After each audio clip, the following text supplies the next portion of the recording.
దేవుని నామమునకు సమస్తమైన మహిమ ఘనత ప్రభావములు యుగయుగములు దేవునికే కలుగునుగాక. ఈ రాత్రికాల సమయమందు ఏర్పాటు చేయబడిన ఈ క్రిస్మస్ ఆరాధనకు మరి చేరివచ్చిన మీ అందరికీ కూడా ప్రభు అయిన యేసుక్రీస్తు నామములో ప్రత్యేకమైన వందనాలు తెలియపరుస్తూ ఉన్నాము. ఈ సమయంలో స్థానిక మరి living God ministry church youth వారు వచ్చి ఒక 2 పాటలు పాడి దేవునికి నామాన్ని ఘనపరుస్తారు.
హల్లెలూయా.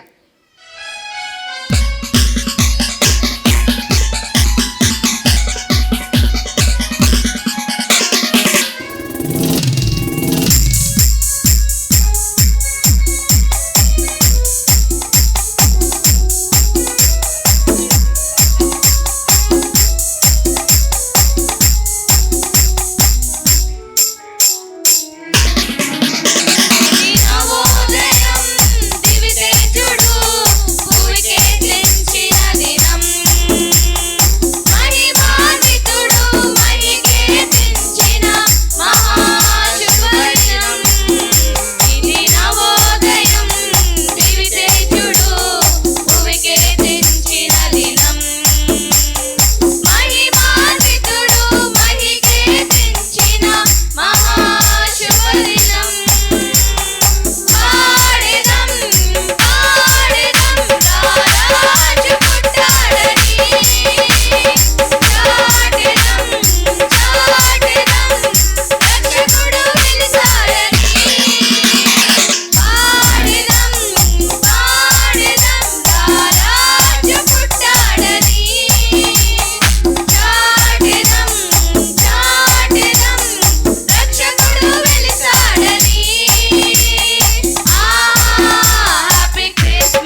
The lord.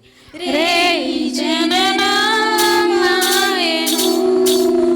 రారే చూదము రాజసుతుని. రేయి జననామాయెను, రాజులకు రాజు మెస్సయ్యా, రాజులకు రాజు మెస్సయ్యా, రాజితం వగు తేజమదిగో,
ఉన్నావయ్యా, నాకు భయమేల నా యేసయ్యా.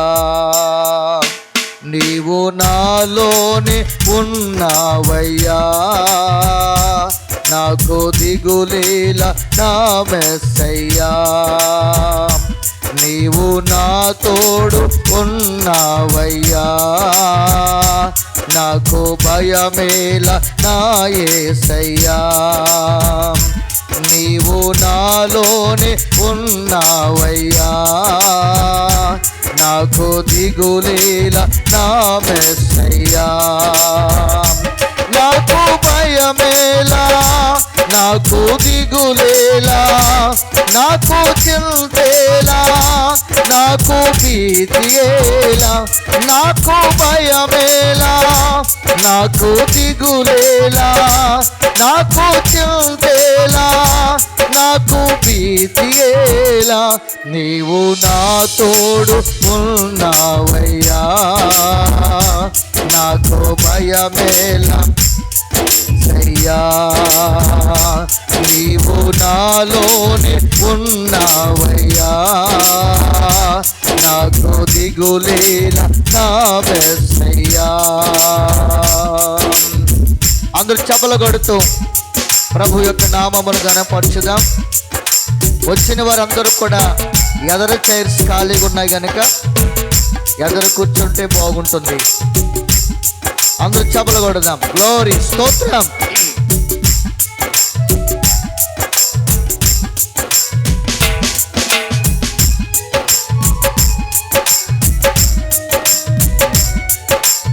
కష్టములో నష్టములో నా తోడు ఉన్నావు.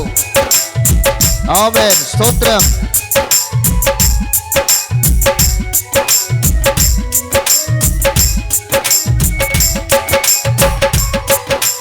కష్టములో నష్టములో నా తోడు ఉన్నావు. వేదనలో ఆ వేదనలో నా చెంత ఉన్నావు. ప్రైజ్ ది లార్డ్, స్తోత్రం. ఆమేన్. కష్టములో నష్టములో నా తోడు ఉన్నావు. వేదనలో ఆ వేదనలో నా చెంత ఉన్నావు. అడిగిన వారికి ఇచ్చేవాడవు, ఎదిగిన వారికి దొరికేవాడవు. అడిగిన వారికి ఇచ్చేవాడవు, వెతికిన వారికి దొరికేవాడవు. తట్టిన వారికి తలుపులు తెరిచే దేవుడవు. తట్టిన వారికి తలుపులు తెరిచే దేవుడవు. దేవా దేవా నీకే స్తోత్రం. దేవా దేవా నీకే స్తోత్రం. దేవా దేవా నీకే స్తోత్రం. దేవా దేవా నీకే స్తోత్రం. నీవు నా తోడు ఉన్నావయ్యా, నాకు భయమేల నా యేసయ్యా. నీవు నాలోనే ఉన్నావయ్యా, నాకు దిగులేల నా మెస్సయ్యా. ఆమేన్, స్తోత్రం. వ్యాధులలో బాధలలో ఊరటనిచ్చావు. రక్షణలో సంరక్షకుడై ధైర్యమును పంచావయ్యా. యేసయ్యా నీకే మహిమ, స్తోత్రం.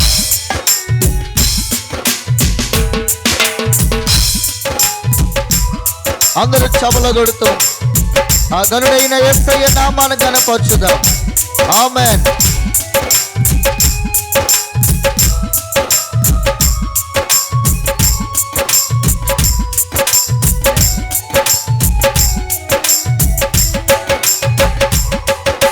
వ్యాధులలో బాధలలో ఊరటనిచ్చావు. రక్షణలో సంరక్షకుడై ధైర్యం పంచావు.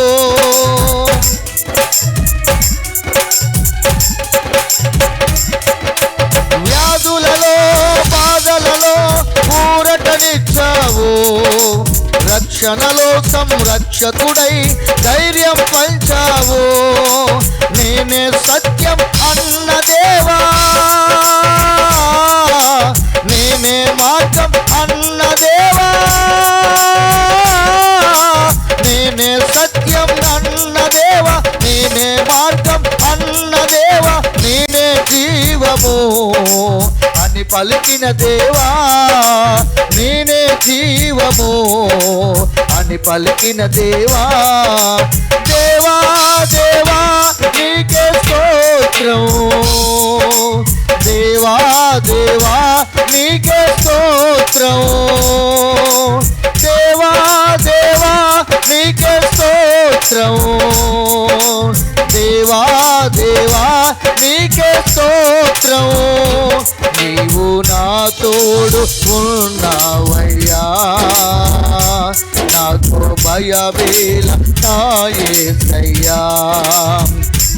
నీవు నాలోనే ఉన్నావయ్యా, నాకు దిగులేల నా మెస్సయ్యా.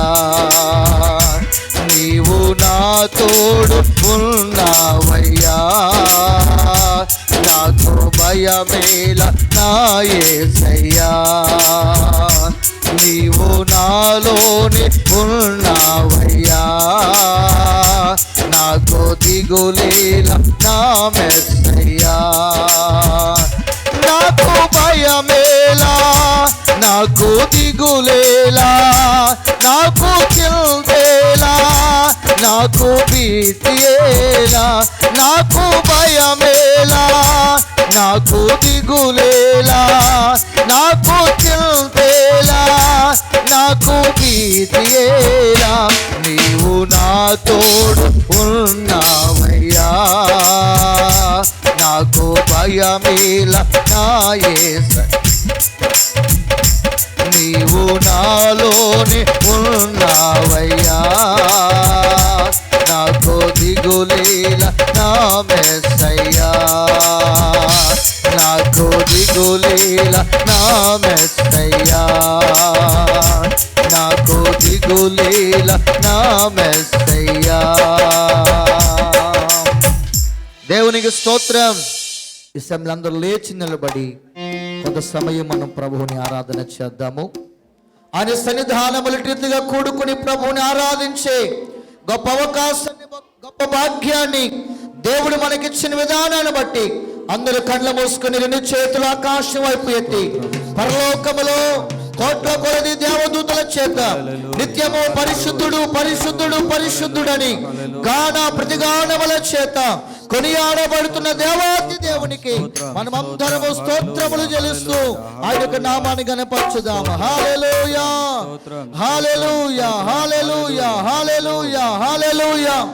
స్తోత్రం స్తోత్రం స్తోత్రం స్తోత్రం స్తోత్రం స్తోత్రం. యేసయ్యా నీకే వందనాలు. గొప్ప దేవుడా, శక్తిమంతుడా, జీవాధిపతి, ఆశ్చర్యకరుడా, ఆలోచనకర్తానికి స్తోత్రం. హల్లెలూయా. అందరూ ప్రభువుని స్తుతించాలి, అందరూ ప్రభువుని స్తుతించాలి. ఎవరైనా ఆలోచనగా ఉండదు. అందరూ కళ్ళు మూసుకున్నాము. ఈ దినమందు ఒక ప్రత్యేకమైన రీతిలో, ఈ దినమందు ఒక ప్రత్యేకమైన రీతిలో ఆయన నీతో నాతో మాట్లాడడానికి సిద్ధపడి ఉన్నాడు. మన హృదయాలు తెలుస్తూ ఆయన వైపు చూస్తూ మనసారా యేసయ్యా ఈ రాత్రి నాతో మాట్లాడయ్యా, యేసయ్యా ఈ రాత్రి నన్ను దర్శించయ్యా, యేసయ్యా నీ మెల్లని స్వరముతో నా హృదయమును తెరవమని ప్రార్థన చేద్దాము. హల్లెలూయా హల్లెలూయా హల్లెలూయా హల్లెలూయా హల్లెలూయా. యేసయ్యా నీకే వందనాలు వందనాలు వందనాలు వందనాలు. అయ్యా నీ ప్రజల యొక్క నెమ్మది కొరకైనాయన, నీ ప్రజల క్షేమము కొరకైనాయన, నీ ప్రజలను రక్షించడానికి నాయన పరలోకమును విడిచి భూలోకానికి వచ్చిన దేవా నీకు స్తోత్రములు చెల్లిస్తూ ఉన్నాము నాయన. హల్లెలూయా హల్లెలూయా హల్లెలూయా హల్లెలూయా. యోదా స్తుతి గోత్రపు సింహమా యేసయ్యా నా ఆత్మీయ ప్రగతి నీ స్వాధీనమా. యోధా సింహమా. అందరూ కలిసి పాడుదాం, అందరూ చప్పట్లు కొడుదాం, అందరూ కలిసి పాడాలి, అందరూ కలిసి పాడాలి. నీవే కదా నా నీవే కదా నా ఆరాధన, ఆరాధన, ఆరాధన, స్తుతి ఆరాధన. నీవే కదా నా ఆరాధన, నీవే కదా నా ఆరాధన, ఆరాధన, స్తుతి ఆరాధన, ఆరాధన, స్తుతి ఆరాధన, ఆరాధన, స్తుతి ఆరాధన, glory, ఆరాధన. ఈ ప్రజల నెమ్మదికై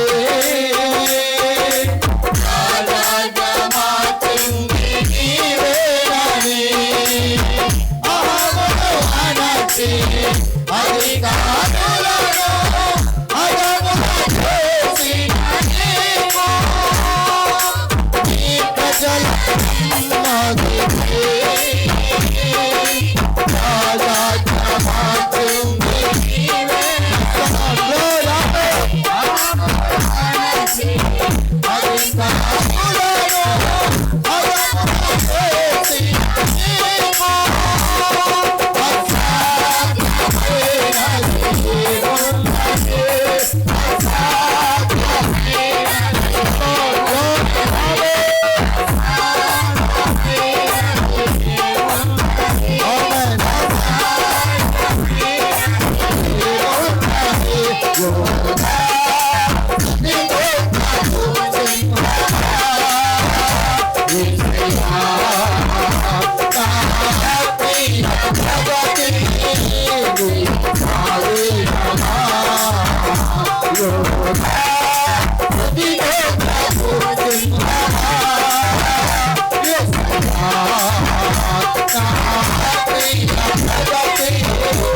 ఆరాధన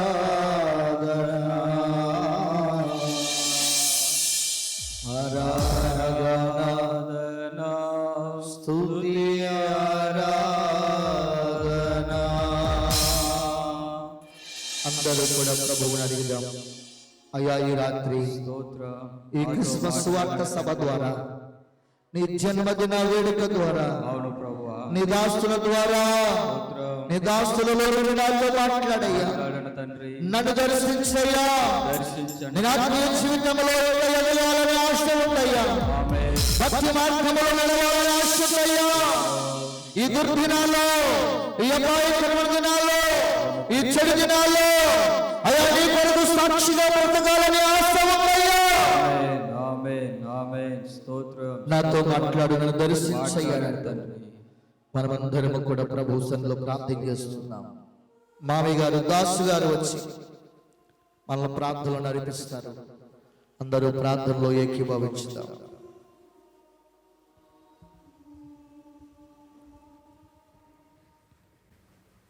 ప్రార్థన చేసుకుందామండి.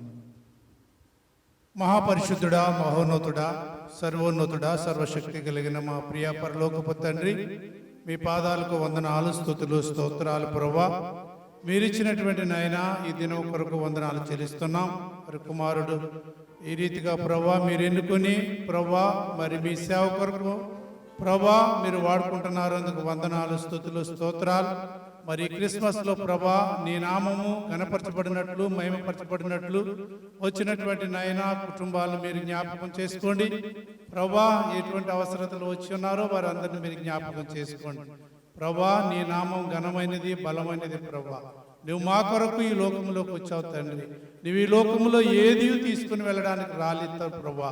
మిమ్మల్ని రక్షించడానికి, మమ్మల్ని కాపాడడానికి ప్రభా నీవు నా తండ్రి ఈ లోకంలోకి వచ్చావు. నీ ప్రియ కుమారుని మా కొరకు పంపించిన దేవుడు తండ్రి, గొప్ప దేవుడా, మీకు వందనాలు, స్తోత్రాలు ప్రభా. మరి ఈ దినములన్నీ మా ప్రభా నీ నామం గణపరచుటలో లోకమంతా ప్రభా ఎంతో ప్రయాసపడుతూ ఉంది నాయన. మీరు నా తండ్రి జ్ఞాపకం చేసుకోండి ప్రభా. ప్రతి సంఘమును మీరు దీవించండి, ఆశీర్వదించండి ప్రభా. నా తండ్రి ప్రతి కుటుంబాన్ని మీరు జ్ఞాపకం చేసుకోండి ప్రభా. ప్రభా ప్రతి కుటుంబంలో నీ వెలుగు ఇవ్వండి ప్రభా. నాయన నీ ఆత్మ నాయన ప్రతి కుటుంబంలో ఉండినట్లు సహాయం చేయండి తండ్రి ప్రభా. మేము ఏదో వచ్చి వెళ్ళిపోయేవారుగా కాకుండా ప్రభా నువ్వు అసలు ఈ లోకంలోకి ఎందుకు వచ్చావు అనేది మేము ఆలోచించవలసిన అవసరం ఎంతో ఉంది ప్రభా. నువ్వెవరి కోసం వచ్చావు తండ్రి, ఎవరిని రక్షించడానికి వచ్చావు అనేది ప్రభా మేము గ్రహించినట్లు మా ప్రభా. అయా మా హృదయాలను మీరు నాయనా, మా హృదయాల్లో ఎంతో అంధకారము చీకటితో నిండిపోయిన మా హృదయాలను తండ్రి మీరు నా ప్రభా కడిగి నాయన గొప్ప వెలుగును మాలోకి తీసుకుని వచ్చారు పరమ తండ్రి. మీకు వందనాలు, స్తోత్రాలు మా ప్రభా. ఇక్కడున్నటువంటి బిడ్డలందరినీ మీరు జ్ఞాపకం చేసుకోండి. ఇదిగో నాయన వచ్చినటువంటి నాయన మీ సేవకులను కూడా జ్ఞాపకం చేసుకోండి. నాకు మాకు కావలసిన వర్తమానం ఇవ్వండి ప్రభా. ఇక్కడ ఉన్నటువంటి బిడ్డలందరినీ మీరు జ్ఞాపకం చేసుకుని ప్రభా. ప్రారంభం నుండి నాయన ముగింపు వరకు నీ కృప, నీ కాపుదల దయచేయండి. ఇంకా రావాల్సిన బిడ్డలందరినీ కూడా మరి మీరు తీసుకొని రమ్మని మేము ప్రార్థన చేస్తున్నాం. అల్పుడును అయోగ్యుని తండ్రి నన్ను క్షమించి నా ప్రార్థన ఆలకించమని యేసు నామమున అడిగి ప్రార్థిస్తున్నాం పరమ తండ్రి, ఆమేన్. ప్రార్థించినటువంటి ప్రియులు పెద్దలు మావయ్య గారు, దాస్ గారికి ప్రత్యేకమైన వందనాలు తెలియపరుస్తూ ఉన్నాను. ఈ క్రిస్మస్ సందర్భంగా, క్రీస్తు జన్మదిన వేడుక సందర్భంగా ఏర్పాటు చేయబడిన లేఖన భాగాలు మనం చదువుకుందామండి. ప్రవక్త అయిన యెషయా రాసిన గ్రంథము 9వ అధ్యాయము 6-7 వాక్య భాగాలు మన మధ్యలో ఉన్నటువంటి సిస్టర్ గారు ఇందిర గారు దేవుని వాక్యాన్ని చదువుతారు. 2వ లేఖన భాగం లూకాసు వార్త 2వ అధ్యాయము 1 నుండి 14 వాక్య భాగాలు మరి సహోదరి హెప్సిబా గారు మన మధ్యలో ఉన్నారు. వారు దేవుని వాక్య పఠనం చేస్తారు. ఈ 2 వాక్య పఠనాలు అయిన తర్వాత కార్యక్రమంలో మనం ముందుకు వెళ్దాం. యెషయా గ్రంథము 9వ అధ్యాయము 6-7 వచనములు ఈ విధముగా రాయబడి ఉన్నది. ఏలయనగా మనకు శిశువు పుట్టెను, మనకు కుమారుడు అనుగ్రహింపబడెను. ఆయన భుజము మీద రాజ్యభారం ఉండును.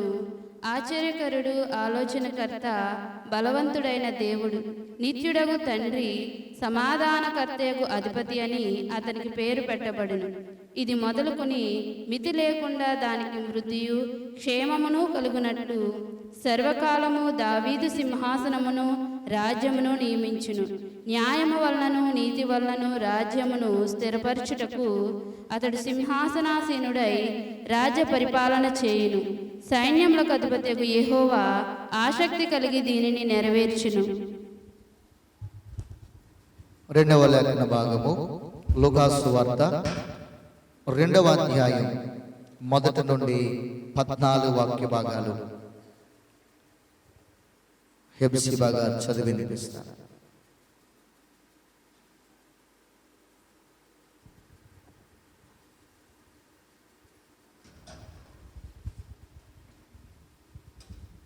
లోక సువార్త 2వ అధ్యాయం 1 నుండి 14 వచనాలు చదువుకుందామండి. ఆ దినములలో సర్వలోకమునకు ప్రజా సంఖ్య రాయవలనని కైసరు ఐగుప్తు వలన ఆజ్ఞాయను. ఇది కురేనియా సిరియా దేశమునకు అధిపతి ఉన్నప్పుడు జరిగిన మొదటి ప్రజా సంఖ్య. అందరూ ఆ సంఖ్యలో రాయబడుటకు తమ తమ పట్టణములకు వెళ్ళిరి. యోసేపు దావీదు వంశములోను గోత్రములోను పుట్టినవాడు గనుక తనకు భార్యగా ప్రదానము చేయబడి గర్భవతి ఉండిన మరియతో కూడా ఆ సంఖ్యలో రాయబడుటకు గలిలయలోని నజరేతు నుండి యూదియాలోని బెత్లెహేము అనబడిన దావీదు ఊరికి వెళ్ళెను. వారెక్కడ ఉన్నప్పుడు ఆమె ప్రసవ దినములు నిండెను గనుక తన తొలిచూలు కుమారుని కని పొత్తుకుట్టలతో చుట్టి సత్రంలో వారికి స్థలము లేనందున ఆయనను పశువుల తొట్టెలో పరుండబెట్టెను. ఆ దేశంలో కొందరు గొర్రెల కాపరులు పొలములో ఉండి రాత్రివేళ తమ మందను కాచుకొని చుండగా ప్రభుదూత వారి యొద్దకు వచ్చి నిలిచేను. ప్రభు మహిమ వారి చుట్టూ ప్రకాశించినందున వారు మిక్కిలి భయపడిరి. అయితే ఆ దూత భయపడుకుడి, ఇదిగో ప్రజలందరికీ కలుగబో మహా సంతోషకరమైన సువార్తమానము నేను మీకు తెలియజేయుచున్నాను. దావీదు పట్టణమందు నేడు రక్షకుడు మీ కొరకు పుట్టి ఉన్నాడు. ఈయన ప్రభువైన క్రీస్తు. దానికి ఇదే మీ కానవాలు. ఒక శిశువు పొత్తుకుట్టలతో చుట్టబడి ఒక తొట్టెలో పండుకొని ఉండటం మీరు చూచెదరని వారితో చెప్పాను. వెంటనే పరలోక సైన్య సమూహము ఆ దూతతో కూడా నుండి సర్వోన్నతమైన స్థలములో దేవునికి మహిమయు ఆయనకిష్టులైన మనుషులకు భూమి మీద సమాధానమును కలుగును గాక అని దేవుని స్తోత్రము చేయుచుండెను. చిన్నవాక్యం దేవుడు దీవించును గాక. మనకి ఆలస్యం చేయకుండా ఈ దినమందు ఈ క్రిస్మస్ సువార్త సభలో మరి దేవుని యొక్క వాక్యాన్ని అందించడానికి వచ్చిన దైవజనులు మరి ప్రేమ్ కుమార్ అయ్య గారికి సమయం అప్పగిస్తూ ఉన్నాను. దైవ సేవకులు దేవుని వాక్యాన్ని ప్రకటిస్తుంది. అందరూ శ్రద్ధగా దేవుని మాటలు ఆలకించాలని మనం చేస్తూ వాక్య పరిచర్య కొరకై దైవజనులకి సమయం అప్పగిస్తూ ఉన్నాను. ప్రభు అయిన యేసుక్రీస్తు వారి యొక్క అతి శ్రేష్టమైన నామంలో మీ అందరికీ శుభాలు తెలియజేస్తా ఉన్నాను. ప్రేమతో నన్ను ఆహ్వానించిన ప్రేమానంద్ గారికి, అలాగే పెద్దలందరికీ, వేదిక మీద ఉన్న పెద్దలకి హృదయపూర్వకంగా ధన్యవాదాలు తెలియజేస్తా ఉన్నాను. నా పేరు ప్రేమ్ కుమార్, మాది నేటివ్ ఆఫ్ తెనాలి, గుంటూరు జిల్లా. నేను 25 సంవత్సరాల నుంచి కాలేజెస్లో అలాగే యూనివర్సిటీల్లో చదివే విద్యార్థులకి నేను యేసు ప్రభు వారి గురించి తెలియజేస్తూ ఉంటాను. ఖాళీ దొరికినప్పుడల్లా ఇలా చర్చెస్లో ఇలా మీటింగ్స్లో మాట్లాడుతూ ఉంటాను. ఈ అవకాశాన్ని ఇచ్చిన దేవాతి దేవునికి అలాగే ప్రేమానంద్ గారికి కూడా హృదయపూర్వకంగా ధన్యవాదాలు తెలియజేస్తా ఉన్నాను. 2 విషయాలు ఈ రాత్రికాల సమయంలో మీ మధ్యలోకి నేను తీసుకురావాలని ఆశపడతా ఉన్నాను. మొదటిది, ఎవరు యేసు ప్రభు వారు? ఇందాక చదివాం మనం యెషయా గ్రంథం. ఆ తర్వాత ఆయన ఎందుకు ఈ భూమి మీదకి జన్మించాల్సి వచ్చింది. ఈ 2 విషయాలు మీకు నేను తెలియచేయాలని ఆశపడతా ఉన్నాను. మన చుట్టూ ఉన్న ప్రపంచాన్ని గమనిస్తే అనేక సమస్యలతో ప్రజలు ఉన్నట్లు మనం అర్థం చేసుకోవచ్చు. People are struggling with many problems. చాలా సమస్యలతో బాధపడతా ఉన్నారు. అఫ్ కోర్స్ మనం క్రిస్మస్ అనగానే పండగ వాతావరణంలో ఉండొచ్చు, కానీ చుట్టూ ఉన్న ప్రజల్ని చూస్తే చాలా సమస్యలతో ఉన్నట్లు మనం అర్థం చేసుకోవచ్చు. కొంతమంది అనారోగ్యంతో బాధపడతా ఉన్నారు. అనారోగ్యంతో బాధపడతా నిరీక్షణ కోల్పోతా ఉన్నారు. ఎప్పుడు ఇక ఈ జబ్బులేనా, ఈ జబ్బులు తగ్గవా అన్నట్లు కొంచెం సౌండ్ తగ్గియండి. కొంతమంది చాలని జీతాలతో సతమతం అవుతున్నట్లు మనం అర్థం చేసుకోవచ్చు. కొంతమంది అర్థం చేసుకోలేని భార్య, మరొక రకంగా చెప్పాలంటే గయ్యాళి అయిన భార్య. కొంతమంది తాగుబోతు భర్తలు, తిరుగుబోతు భర్తలు, కొట్టే భర్తలతో సతమతం అయిపోతా ఉన్నారు. చర్చికి వచ్చేవాళ్ళు, బయట వాళ్ళు చర్చికి వచ్చేవాళ్ళు కూడా ఈవెన్ కదండి. మోసం చేసే భార్యలు, మోసం చేసే భర్తలు. కొన్నిసార్లు కష్టాలైనా తట్టుకోవచ్చు కానీ ఈ మోసం తట్టుకోలేరు. మోసం చేసే భార్యలు, మోసం చేసే భర్తలతో సతమతం అవుతా ఉన్నారు. కొన్నిసార్లు అప్పులు చేసి అవి తీర్చలేక సతమతం అయిపోతా ఉన్నారు చాలామంది. అంత మాత్రమే కాకుండా చాలామంది ఇలా అన్నీ ఉన్నా, అందరూ ఉన్నా, ఒంటరిదాన్ని నేను, ఒంటరోణ్ణి అని భయపడేవాళ్ళు చాలామంది ఉన్నారు. ఒంటరితనాన్ని అనుభవించే వాళ్ళు చాలా ఉన్నారు. వీటన్నిటికి తోడు కోవిడ్ కదా, చాలా సంవత్సరాల నుంచి మళ్ళీ ముంచుకొస్తుంది అని పేపర్లో మనం చూస్తూ ఉన్నాం. ఈ కోవిడ్తో చాలామంది చచ్చిపోతూ ఉన్నారు. గతంలో మనం ఒకవేళ లెక్కల్లోకి వెళ్ళి చూస్తే ఎంతమంది ప్రపంచంలో కోవిడ్తో చచ్చిపోయారు అని మనం ఆలోచిస్తే ఇంచుమించు ప్రపంచవ్యాప్తంగా 53 లక్షల మంది కోవిడ్తో చచ్చిపోయారు. 20 కోట్ల మంది కంటే ఎక్కువ మందికి కోవిడ్ అటాక్ అయినట్లు చరిత్ర తెలియచేస్తూ ఉంది. ఇండియాలో ఇంచుమించు 4.5 లక్షల మంది చచ్చిపోయారు. 3.5 కోట్ల మంది కోవిడ్కి అటాక్ అయ్యారు. అయితే ప్రపంచానికి కోవిడ్ ఏమీ కొత్త కాదు, అంటే వైరస్ ఏమీ కొత్త కాదు. మీరు ఒకవేళ లెక్కల్లోకి వెళ్ళి స్టాటిస్టిక్స్లోకి వెళ్ళి చూస్తే ఇప్పటిదాకా ప్రపంచాన్ని అనేక వైరస్లు, అనేక బ్యాక్టీరియా ప్రపంచాన్ని అల్లకల్లోలం చేసింది. 1347లో ప్లేగ్ అనే వ్యాధి వచ్చింది. మీరు ఒకవేళ ఇంటర్నెట్లో కానీ చదువుకున్న వాళ్ళు చూస్తే తెలుస్తుంది. బ్యాక్టీరియాది 20 కోట్ల మంది చచ్చిపోయారు. ఇప్పటి వరకు కోవిడ్తో చచ్చిపోయిన వాళ్ళు ఎంతమంది? ప్రపంచవ్యాప్తంగా 53 లక్షల మందే ప్రపంచవ్యాప్తంగా. కానీ ప్లేగు వ్యాధి వచ్చినప్పుడు 20 కోట్ల మంది చచ్చిపోయారు. ఆ తర్వాత 1800లో ఎల్లో ఫీవర్ అని ఒక జబ్బు వచ్చింది, వైరసే, ఇది కూడా కరోనా వైరస్ లాంటిది వైరసే. అప్పుడు ఎంతమంది చచ్చిపోయారంటే ఇంచుమించు 15 కోట్ల మంది చచ్చిపోయారు. ఆ తర్వాత 1918లో స్పానిష్ ఫ్లూ అని ఓ జబ్బు వచ్చింది, ఇది వైరసే. ఇది ఎంతమందిని చంపేసిందంటే 5 కోట్ల మందిని చంపేసింది. ఆ తర్వాత అందరికీ తెలిసినట్లు మరొక వైరస్ వచ్చింది, దానికి HIV అని పేరు పెట్టారు, ఎయిడ్స్. ఎంతమంది చచ్చిపోయారు ఇప్పటిదాకా అంటే ఇంచుమించు 3 కోట్ల కంటే ఎక్కువ మంది చచ్చిపోయారు. నేను ఇవన్నీ ఎందుకు చెప్తున్నానంటే మనల్ని ఇబ్బంది పెడతా ఉన్న ఈ వైరస్ ఉందే, ఏది కరోనా వైరస్, ఇప్పుడు ఇంకా అది విజృంభిస్తుంది. జాగ్రత్తగా 60 సంవత్సరాలు దాటిన వాళ్ళు మాస్క్ పెట్టుకోండి అంటే సిస్టర్ కూడా మాస్క్ పెట్టుకొని వచ్చారు. ఆవిడ ఒక్కడే పెట్టుకున్నారు ఇక్కడ, నేనైతే బయట మాస్క్ పెట్టుకునే తిరుగుతూ ఉన్నాను. సో ఖచ్చితంగా పెట్టుకోండి అని మీడియా వాళ్ళు మళ్ళీ చెప్తా ఉన్నారు. ఇప్పటిదాకా ప్రపంచాన్ని ఇబ్బంది పెట్టిన ఈ వైరస్లతో పోల్చుకుంటే కరోనా వైరస్ మనుషుల్ని చంపించింది చాలా తక్కువే. నేను చెప్పిన ఈ వైరస్లన్నీ 20 కోట్ల మంది, 15 కోట్ల మంది, 5 కోట్ల మంది, 3.5 కోట్ల మంది చచ్చిపోయారు.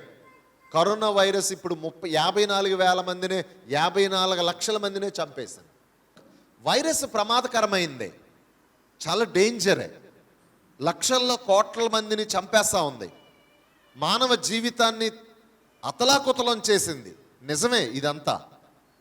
అయితే వీటన్నిటికీ మించిన మరొక వైరస్ ఉందండి. ఇప్పటిదాకా నేను చెప్పిన వైరస్లన్నిటికీ వ్యాక్సిన్ కనుగొన్నారు, మెడిసిన్ కనుగొన్నారు. వ్యాక్సిన్కి మెడిసిన్కి ఉన్న వ్యత్యాసం ఏంటంటే, వ్యాక్సిన్ అంటే జబ్బు రాకముందు ఇచ్చేదాన్ని వ్యాక్సిన్ అంటాం, జబ్బు వచ్చిన తర్వాత ఇచ్చేదాన్ని మెడిసిన్ అని అంటాం. నేను ఇప్పుడు చెప్పిన వాటిలన్నిటికీ వ్యాక్సిన్ కనుగొన్నారు, మెడిసిన్ కనుగొన్నారు. కానీ నేను చెప్పబోయే వైరస్ ఎలాంటిది అని అంటే, దానికి ఇంతవరకు ఎవ్వరూ వ్యాక్సిన్ కనుగొనలేకపోయారండి. మెడిసిన్ ఉంది దానికి. ఇది భూమి మీద పుట్టిన ప్రతి వ్యక్తిని టచ్ చేస్తూ ఉంటుంది. ప్రపంచ జనాభా ఎంతమంది చెప్పగలరండి? 800 కోట్ల చిల్లరండి. భారతదేశ జనాభా 142 కోట్లండి. 800 కోట్ల మందిని టచ్ చేసిందండి ఈ virus. Such a powerful and such a dangerous virus. Vaccine కనుగొనలేదు ఇంతవరకు. మీకు ఒకటి తెలుసా? భవిష్యత్తులో కూడా ఎవరో కనుగొనలేరు. ఇంగ్లీష్లో 3 అక్షరాలు, SIN, సిన్. Very dangerous. ఇది నాశనం చేసినంత ప్రపంచాన్ని మరి ఏ వైరస్ నాశనం చేయలేదండి. Such a powerful virus. ఏంటి పాపం అంటే? ఈ పాపం ఏం చేసిందో తెలుసండి? స్వయాన సృష్టికర్త అయిన దేవాతి దేవుణ్ణి భూమి మీదకి దించిందండి. సృష్టికర్త అయిన దేవాతి దేవుణ్ణి మనిషిగా ఈ భూమి మీదకి వచ్చేటట్లు చేసిందండి. అంత పవర్ఫుల్ అండి వైరస్. ఏంటి పాపం అంటే? బైబిల్ చాలా క్లియర్గా చెప్తుంది. పాపం అంటే ఏంటి అని అంటే దేవుని యొక్క ఆజ్ఞను అతిక్రమించటమే, దేవుని మాటను ధిక్కరించటమే. దేవుడు ఏదైతే చెయ్యమన్నాడో అది చెయ్యకుండా దేవుడు ఏదైతే చెయ్యొద్దన్నాడో అది చేయటమే పాపం అని అన్నారు. కుర్రోళ్ళ భాషలో చెప్పాలంటే పాపం అంటే ఏంటి అని అంటే టేకింగ్ గాడ్స్ వర్డ్ లైట్లీ అన్నాడు ఒక ఆయన. అంటే దేవుని మాటని లైట్ తీసుకోవటం, పట్టించుకోపోవటం. ఈ పాపం మానవుని యొక్క జీవితంలోకి ఏం తీసుకొచ్చింది అని అంటే నటన. ఈ భూమి మీదండి మనిషి నటించినంత ఎవ్వరు నటించలేరండి. ఇంట్లో నటిస్తాం, భార్య దగ్గర నటిస్తాం, భర్త దగ్గర నటిస్తాం, పిల్లల దగ్గర నటిస్తాం, పాస్టర్ గారి దగ్గర నటిస్తాం, పాస్టర్ గారి దగ్గర నటిస్తాం, పంతులు గారి దగ్గర నటిస్తాం, ఈవెన్ చర్చిలో కూడా నటిస్తాం. ఈ నటన పాపం తీసుకొచ్చింది. ఆదిలోనే ఆదాము అవ్వలు నటనతోనే స్టార్ట్ చేశారు కదండి పాపం. పాపం మానవుని యొక్క జీవితంలోకి నటన. సో ఇందాక మనం లూకాసు వార్త చదివాం. దానికి కొంచెం ముందు 4వ అధ్యాయం కానీ గమనిస్తే నేను చెప్పాను కదా 2 విషయాలు ఈ రాత్రికాల సమయంలో చెప్తానని. మొదటిది యేసు ప్రభు వారు ఎందుకు ఈ లోకంలోకి రావాల్సి వచ్చింది, ఆయన ఎవరో, ఈ 2 అంశాలే. సో ఆయన ఎవరో, ఆయన ఎందుకు భూమి మీదకి రావాల్సి వచ్చింది అనేది మనం చూసుకొని ముగించుకుందాం. 4వ అధ్యాయం లూకాసు వార్త 4వ అధ్యాయం. యేసు ప్రభు వారు ఎందుకు ఈ భూలోకానికి రావాల్సి వచ్చింది అని గమనిస్తే ఇక్కడ 4 విషయాలు రాయబడినాయి. చూడండి, 18వ వచనం నుంచి చదువుతున్నాను. ప్రభువు ఆత్మ నా మీద ఉన్నది, పేదలకు సువార్త ప్రకటించటకై ఆయన నన్ను అభిషేకించాను. చెరలోనున్న వారిని విడుదలను, గ్రుడ్డి వారికి చూపును ప్రకటించుటకును, నలిగిన వారిని విడిపించుటకును, ప్రభువు హిత వత్సరము ప్రకటించుటకును ఆయన నన్ను పంపి ఉన్నాడు. సో 4 విషయాలు ఇక్కడ చాలా క్లియర్గా అర్థమవుతా ఉన్నాయి మనకి. ఎందుకు యేసు ప్రభు వారు ఈ లోకంలోకి రావాల్సి వచ్చింది? ఇంకొక రకంగా చెప్పాలి అని అంటే పాపం మానవుని యొక్క జీవితంలోకి ఏం తీసుకొచ్చింది, యేసు ప్రభు వారు ఎందుకు రావాల్సి వచ్చింది ఈ లోకంలోకి అని అంటే 4 విషయాలు ఇక్కడ. నెంబర్ 1, పేదలకి సువార్త ప్రకటించడానికి. నెంబర్ 2, చెరలో ఉన్న వారిని విడిపించడానికి. నెంబర్ 3, గురుడ్డి వారికి చూపు ఇవ్వటానికి. నెంబర్ 4, నలిగిన వారిని విడిపించడానికి. ఈ 4 విషయాలు వివరిస్తాను నేను. మొదటిది ఏంటండి, యేసు ప్రభు వారు ఎందుకు వచ్చారు ఈ లోకంలోకి అని అంటే పాపం నుండి విడిపించడానికి. పాపం ఏం తీసుకొచ్చింది? ఈ 4 విషయాలు తీసుకొచ్చింది. మొదటిగా ఏం తీసుకొచ్చిందండి? పేదరికం. జాగ్రత్త గమనించండి. 2 రకాల పేదరికం ఉంటుందండి. 2 రకాల పేదరికం ఉంటుంది. ఒకటి శారీరకమైన పేదరికం, రెండోది ఆధ్యాత్మికమైన పేదరికం, స్పిరిచువల్ పావర్టీ అని అంటారు. ఆ శారీరకమైన పేదరికం గురించి మన అందరికీ తెలుసు. శారీరకమైన పేదరికం, ఇప్పుడు శారీరకంగా పేదరికంగా ఉన్నారనుకోండి, పేదోళ్ళ సంగతి పేదరికంలో ఉన్నారు. ఇప్పుడు పేదరికంలో ఉన్న వాళ్ళు ఈ క్రిస్మస్ సీజన్లో ఏదైనా మంచి ప్యాంట్ షర్ట్స్ కొనుక్కోవాలని వెళ్ళాడు. ఓ పేదోడు వెళ్ళాడు అనుకుందాం. షాప్లోకి వెళ్ళంగానే ఓ మంచి ప్యాంట్స్ షర్ట్ ఒకటి నచ్చింది.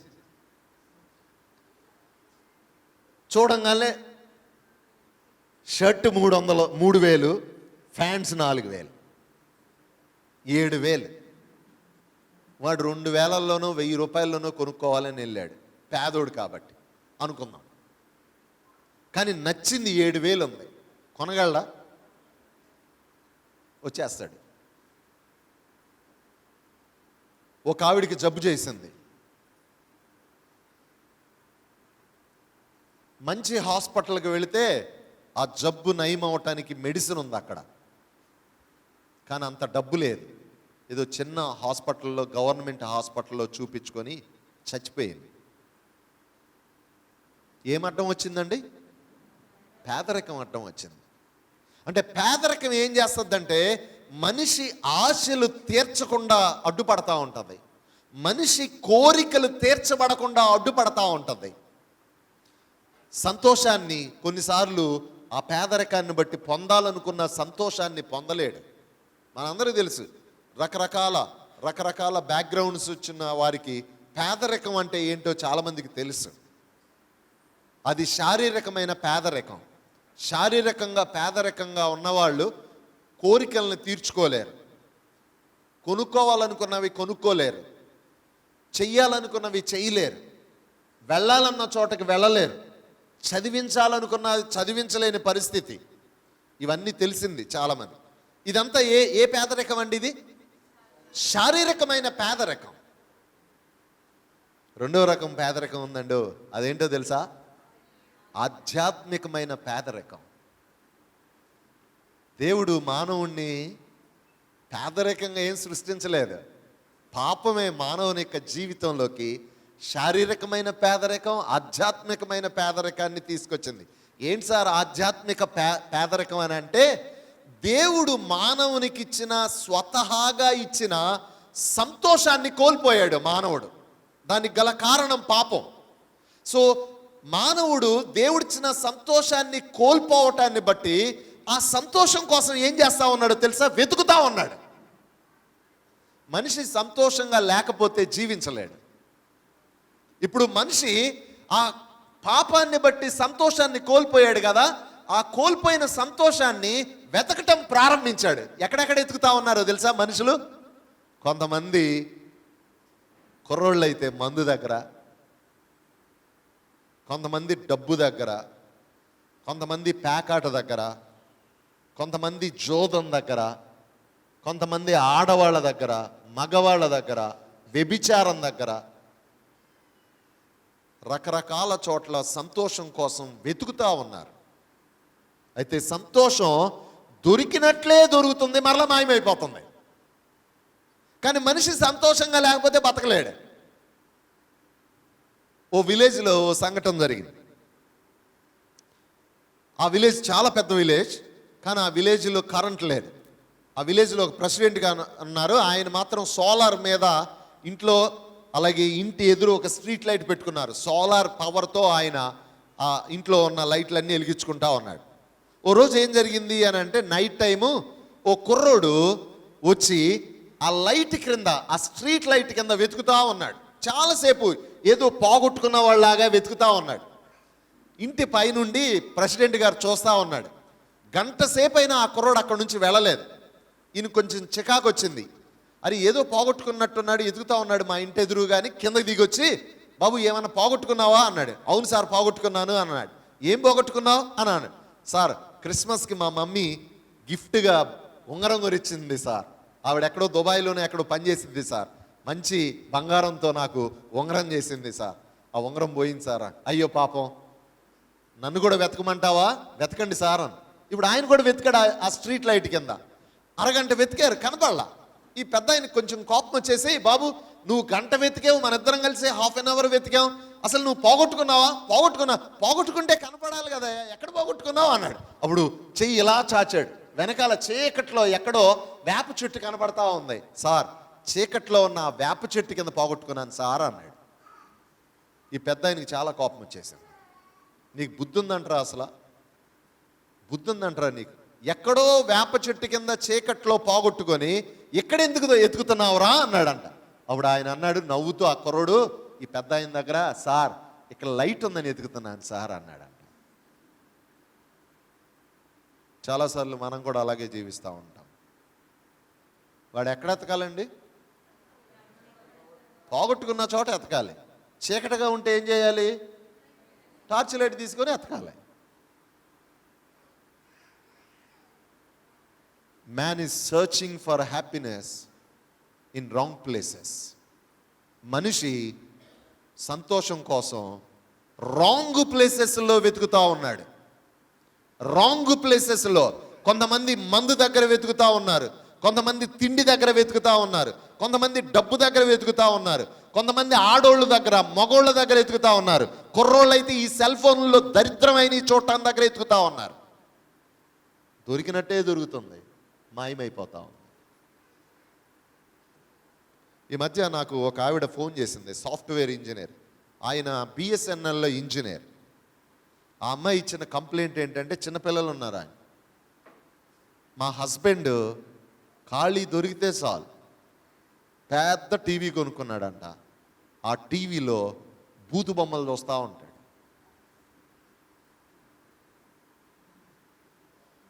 ఈ మధ్య ఒక సర్వే చేశారు భారతదేశంలో, కోవిడ్ టైంలో ప్రాముఖ్యంగా. ఏమని సర్వే? ఆ సర్వే ఏంటంటే, ఈ స్మార్ట్ ఫోను ఉపయోగిస్తున్న వాళ్ళు పెద్దోళ్ళ, చిన్నోళ్ళ, ఆడోళ్ళ, పిల్లల, పెద్దోళ్ళ సంబంధం లేదు.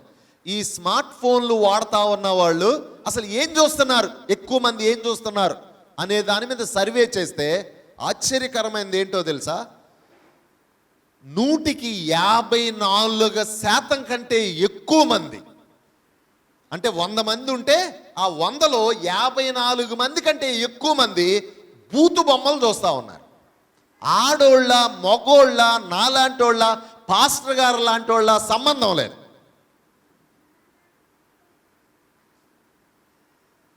సంతోషం కోసం రకరకాల చోట్ల వెతుకుతూ ఉన్నారు, కానీ దొరికినట్లే దొరుకుతుంది, మరలా మాయమైపోతూ ఉంది. దేవుడిచ్చిన ఆ సంతోషాన్ని, నెమ్మదిని, శాంతిని కోల్పోతూ ఉన్నాడు మనిషి. సో ఆధ్యాత్మికమైన పేదరికంలో మానవుడు జీవిస్తూ ఉన్నాడు. ఆ పేదరికం నుండి విడిపించటానికి యేసుప్రభు వారు ఈ లోకంలోకి వచ్చి మనిషి కోల్పోయిన సంతోషం మరలా తిరిగి ఇవ్వటం కోసం. ఇప్పుడు సంతోషం కోసం మనిషి సంతోషాన్ని ఎక్కడ కోల్పోయాడండి? ఎక్కడ కోల్పోయాడు సంతోషాన్ని? ఆ కుర్రోడు ఉంగరాన్ని ఎక్కడ కోల్పోయాడు? వేప చెట్టు కింద కోల్పోయాడు చీకట్లో. ఆడు ఇప్పుడు ఎక్కడ ఎతకాలి?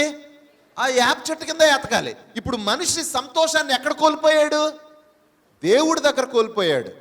దేవుని మాట వినకపోవటం దగ్గర కోల్పోయాడు. ఇప్పుడు వాడి నిజమైన సంతోషం కావాలంటే ఎక్కడికి రావాలి? దేవుడి దగ్గరికే రావాలి. దేవుడి దగ్గరికే రావాలి. ఈ డబ్బు ద్వారా, మందు ద్వారా, పేకాటల ద్వారా, లేకపోతే ఆడవాళ్ళ ద్వారా, మగవాళ్ళ ద్వారా, వీటి ద్వారా వచ్చే సంతోషం తాత్కాలికమైన సంతోషమే. దేవుడిచ్చే సంతోషాన్ని మరలా పొందాలి అని అంటే మరలా దేవుడి దగ్గరికే రావాలి. అందుకనే ఆ దినాన ఏంజిల్, దేవదూత, గొర్రెల కాపర్లకు ఏమని చెప్పింది?